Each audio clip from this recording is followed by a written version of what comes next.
prize in our culture is to be as different as possible. You know, I want to eat where I can have it my way. I see around me that perpetual diversity is prized and unity is suspicious. If anybody agree, it's because someone is either dominating them so as to make them agree, or they are coercing them through some type of baiting or bribery. You know, at family get-togethers, we think of them sometimes as war zones. Stay away from politics or religion. Stick to retelling TV shows. I was talking about TV shows, funny TV shows. You have got to see the promo for the trivia day. It is so funny. Look on our Facebook page, and we got some celebrity stars in the making in the room. You will crack up and also get ready for trivia day. You know, our churches really struggle to have things in common, don't they? We struggle to experience genuine fellowship and community. You know, Christians are more about these days wanting to speak their mind on social media. Even sometimes loving to stir up anger and vitriol among people. We delay or don't want to make commitments because, let's face it, something better might come along. Or someone better to spend my time with. Sorry, I can't.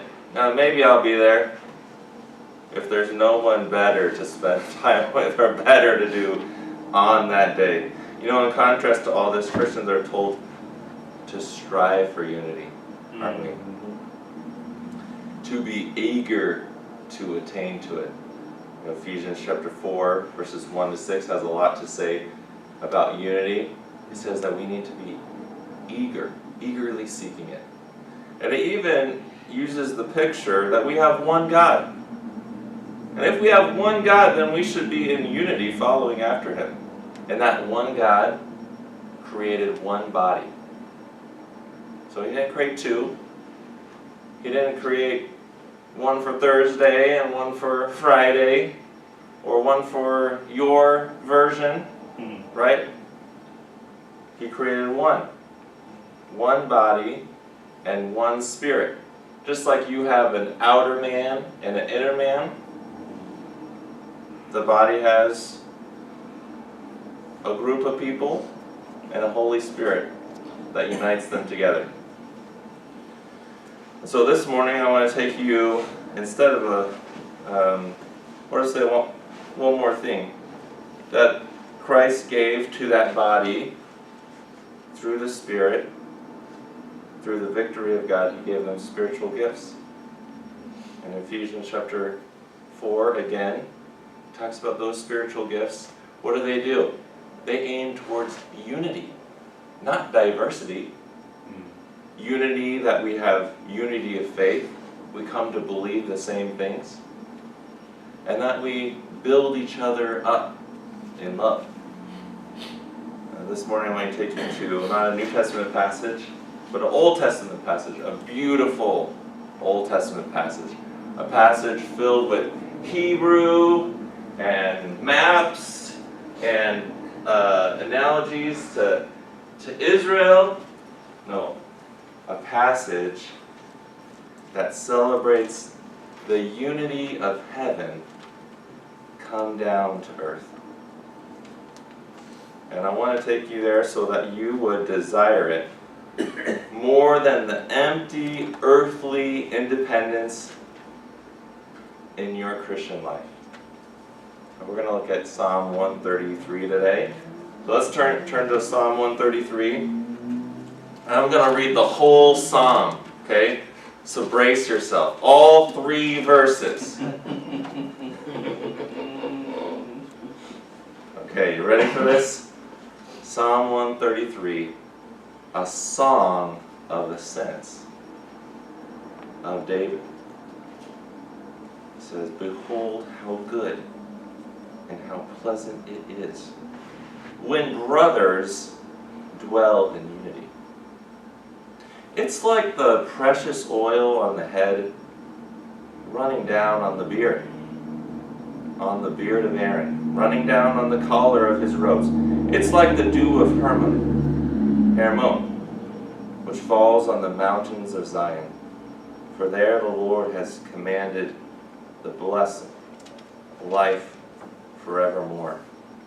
Right, this is a psalm of ascents, a song of ascents. What were the song of ascents?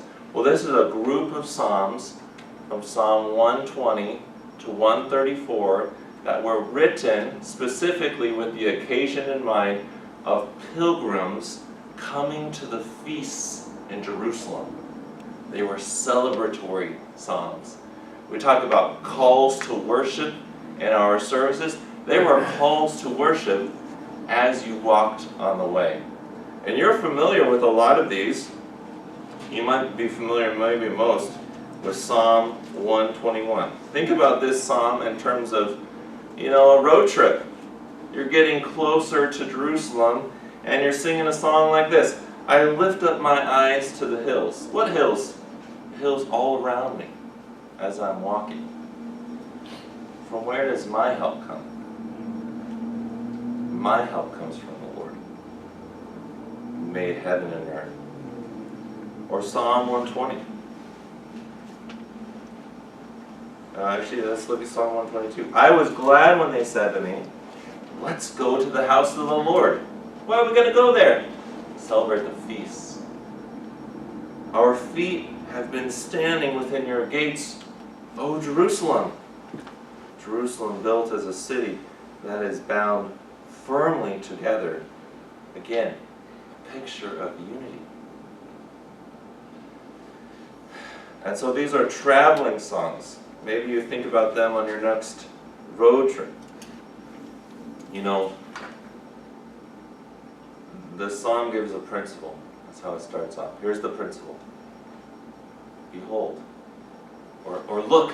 Look at this. I'm going to tell you something.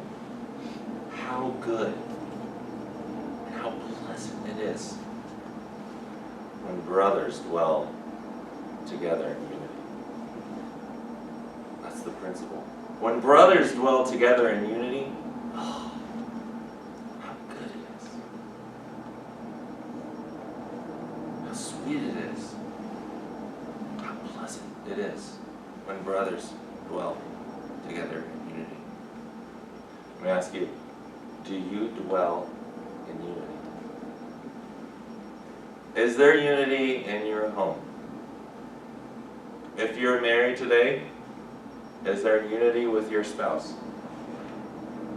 And maybe you say, well, most days, not today, not this morning. If you're married, is there unity in your home with your spouse? If you're not, is there unity with your roommate? Is there unity maybe with your parents or your siblings? Right, you know the difference between when there is and when there isn't. When there isn't, oh, look out. Can it get any worse? But when there is, how good it is. Oh, how pleasant it is to be at home. The picture here is the sweetest peace that the world can never offer. It's the peace of heaven. How good. How sweet. The idea with unity is that us doing things together is more precious than me doing it on my own. Us thinking the same way is better than me coming to my own perspective. I don't care what you think. Us arriving at the goal together is so much sweeter than me coming in first. It means that I'm more apt to strive together with you than I am to fight against you, or to dismiss your interests as unimportant, or to believe the worst about you. How good it is when brothers dwell together in unity. And the way that David, the psalmist here, wants to tell us more about it is he's going to give us two pictures. He's going to plant two scenarios in your mind so that you might just think about, wow, how good it is, how pleasant it is for brothers to dwell together in unity. And so the first one he gives is, actually before you do this, right? Behold how good and pleasant it is when brothers dwell in unity. Okay? So by the end of the time together today, I'm going to teach you a little Hebrew. Okay? Right? So you can cheat here and say, okay, Hebrew's read right to left. It sounds like this. Okay? Hine ma tov u'ma na'im shevet achim gam yachad. Okay? Right? By the end of our time, you're going to know that too. So what's the first picture? The first picture is in verse 2. It's like the precious oil on the head, running down on the beard of Aaron. Well, this is a picture from Leviticus chapter 8, when Aaron is anointed as the first high priest of Israel. You know, kings and priests were anointed. You know, when you think of this as a celebratory time, a time of thinking about what God is doing. It's like a coronation or an ordination. You know, it's Coronation Day, right? This is from the movie Frozen. Okay, right? This is a celebratory time. You know, Aaron's priest, and we know when we think about Aaron, we think about golden calf. But there was more to Aaron than that one day. And even, you know, when we think about a priest, I think as Protestant evangelicals, we tend to think either about Catholic priests and what a sad institution that has become. And so it's like, ew, I don't even like this. Or you think about Old Testament priests and you think about they're just butchering animals. But there was a lot more to a priest. Think of a priest, more accurately, as like a worship leader. You know, their job was not just to process offerings at the altar, it was also to gather worshipers and then to lead them. Kind of like this. Let's say I'll have the priest of this congregation, this assembly. My goal, my role would be, hey, we can worship God. Let's worship God together. Behold how good God is. Let's worship Him together. Come on, everyone. Let's go worship the Lord. And then I stand as a leader of an assembly before the Lord. And I process your offering, not my own. You know, this picture of a priest, I think we can really get to see it when we think God's purpose in calling a people was a nation of priests. Right? The whole nation was to be for the world people who go out and gather worshipers to bring them back to the altar. This is the way that Paul presents his own ministry in Romans chapter 15. He says, I am a priest. I am in priestly service. I'm going out to get the Gentiles by proclaiming the gospel to them and leading them in worship, the worship that God deserves. Jesus Christ is our great high priest. Not just because he stood at the altar, but because he came to get us. 1 Peter 3:18. For Christ also suffered once for sins, the righteous for the unrighteous, that he might bring us to God. You know, the unique thing about Jesus as our great high priest is not that he gathers a people, right? He does that. It's not that he leads them to God in worship. He does that, just like every priest was supposed to do.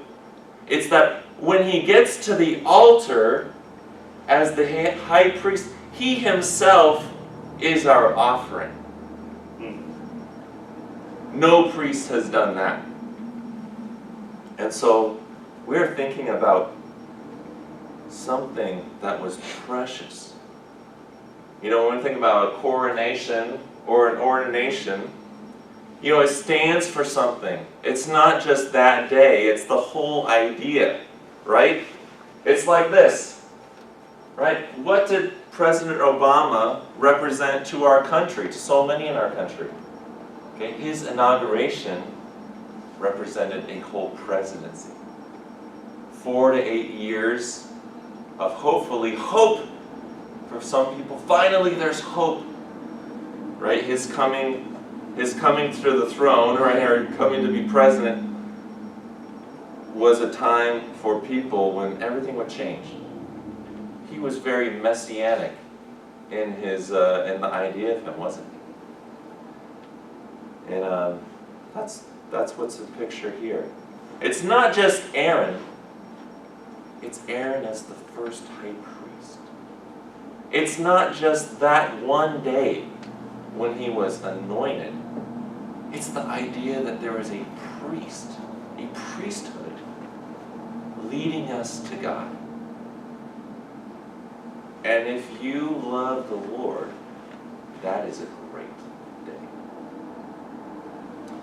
It's like this. Maybe Austin, go back a few pictures. So what's there? Here's the idea. Oil was poured on the head. And in this picture here, you get this picture of it's running down. It's poured on the head, and then it's running down to the beard. I need to see some more beards in the room, right? Okay. Good job, good job, good job.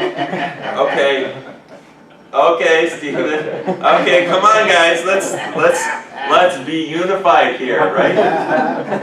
Right. Poured on the head, down on the beard. It's drizzling. Can you see it? Down on the robe. Right? Can you feel it? Are you there? Now, the psalmist, he's thinking about this idea. What gets him to this idea? Behold how good it is and pleasant it is when brothers dwell in unity.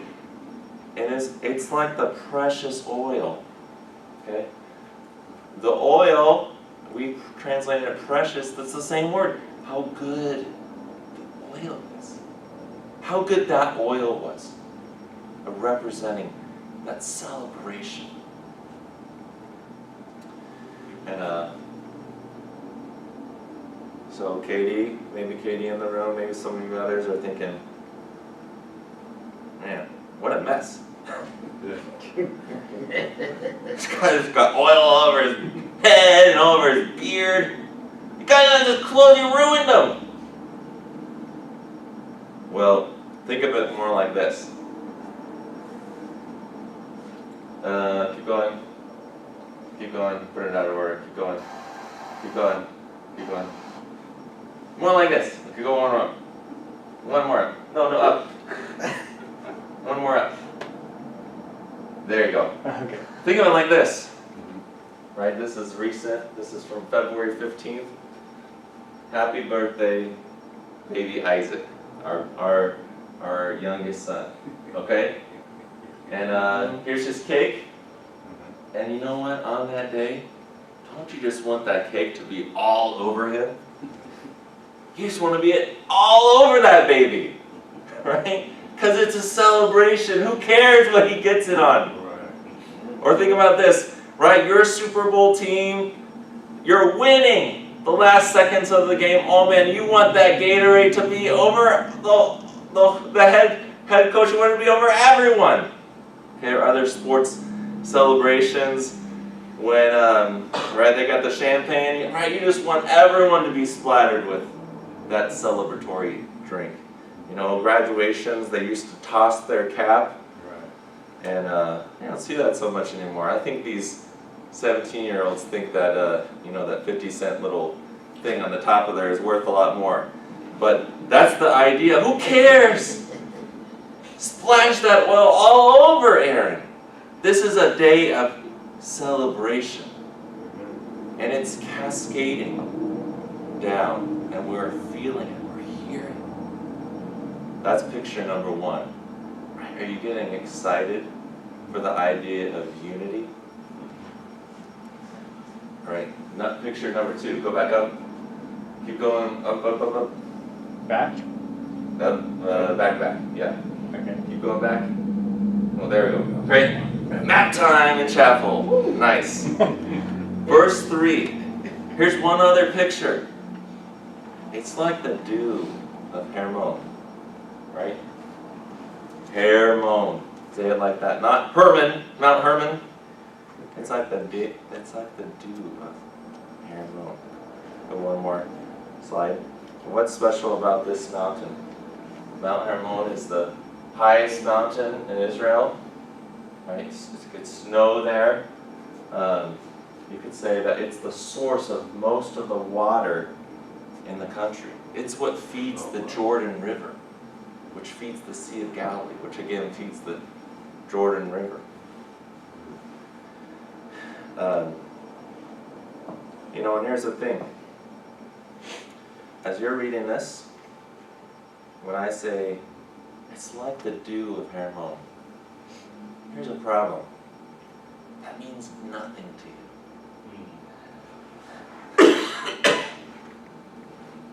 The dew of Hermon, okay, is it like moldy? Is it stinky? What's it like? A little commercial, we're going to go to Israel next year. Come with us, okay? Because you will know what the dew of Hermon is like. Right? Can you hear it? Right? Psalm 42. That was sort of brilliant of the Lord, because I asked Robert to read Psalm 42, and then you were saying, as the deer pants for the water. What water is he talking about? The water coming down from Hermon. Right, listen to verse 5. Why are you cast down, O my soul? Why are you in turmoil within me? Hope in God, for I shall again praise him, my salvation and my God. My soul's cast down within me. Therefore, I remember you. How do I remember you? From the land of Jordan and of Hermon, from mountain. It's obvious to them. Mount Hermon, that's how he feeds us. That's how he cares for us. When the water comes down from Hermon, I see the Lord's goodness. By day the Lord commands his steadfast love. The water coming from Hermon, it's God's steadfast love.